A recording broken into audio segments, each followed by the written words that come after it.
ओम शांति। आज हम जानेंगे सृष्टि चक्र का रहस्य। सृष्टि चक्र को काल चक्र भी कहते हैं। हम देखते हैं कि इस सृष्टि पर हर चीज साइक्लिक है, अर्थात सब कुछ गोल गोल चक्र में है। जैसे पर्यावरण चक्र, ऋतुओं का चक्र, वाटर साइकिल, जैसे घंटों का चक्र 1 से लेकर 12 तक और 12 के बाद हूबहू रिपीट।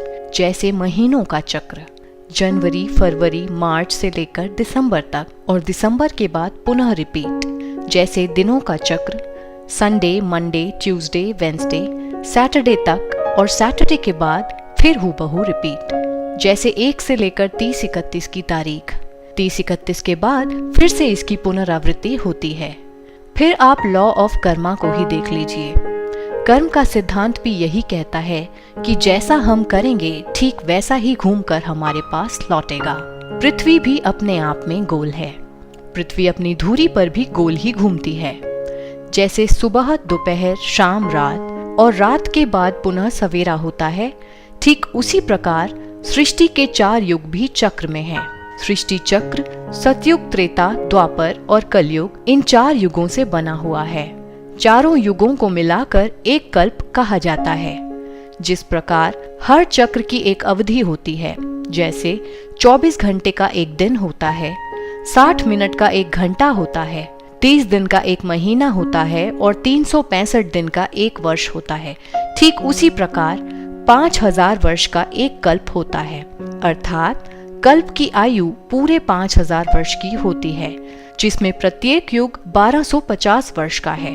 सतयुग, त्रेता को मिलाकर स्वर्ग कहा जाता है और द्वापर, कलयुग को मिलाकर नर्क कहा जाता है। कलयुग के अंत और सतयुग की आदि के बीच के समय को संगम युग कहा जाता है। यह 100 वर्ष का होता है। 2 युगों का संगम होने के कारण इसे संगम युग कहा जाता है। इसे संगम युग इसलिए भी कहते हैं क्योंकि इस युग में परमपिता परमात्मा धरा पर आते हैं और आत्माओं और परमात्मा का मिलन अर्थात संगम होता है। शिव परमात्मा आकर के आत्माओं का कल्याण करते हैं, जिसके पश्चात पुनः सतयुग की शुरुआत होती है और अब ये कल्याणकारी संगम युग भी पूरा हो रहा है। 5000 वर्ष पूरा होने पर फिर यह चक्र हूबहू रिपीट होता है। जी हाँ, हूबहू, यानी कि आप ये वीडियो पहली बार नहीं देख रहे हैं।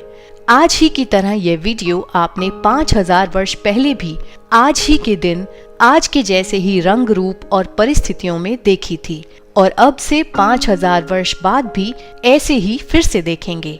इसमें कोई बदलाव नहीं हो सकता। बिल्कुल वैसे ही जैसे जब फिल्म की रील एक बार बन जाती है तो उसे जितनी बार भी प्ले करेंगे वह हूबहू रिपीट होगी। तो यह सृष्टि भी एक नाटक है जिसमें आप और हम सभी एक्टर्स हैं।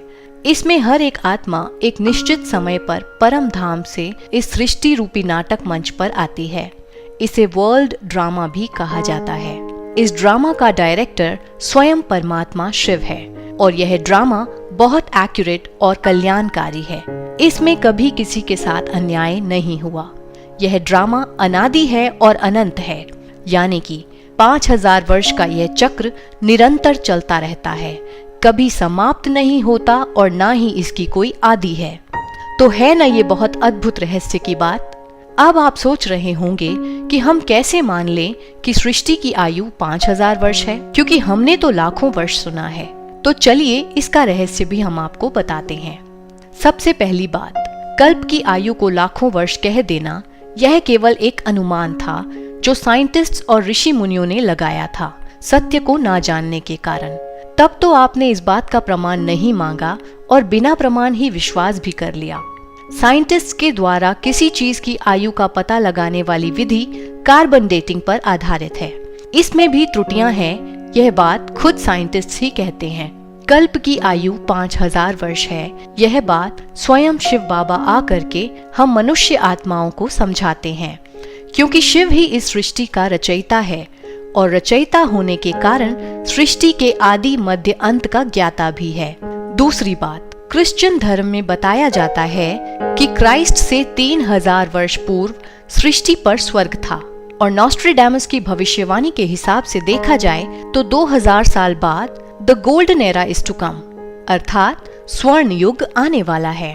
तो 3000 और 2000 कुल मिलाकर हुए न 5000 वर्ष। अब हिंदू धर्म के शास्त्रों के हिसाब से देखें, महाभारत युद्ध को हुए 5000 साल हो चुके हैं।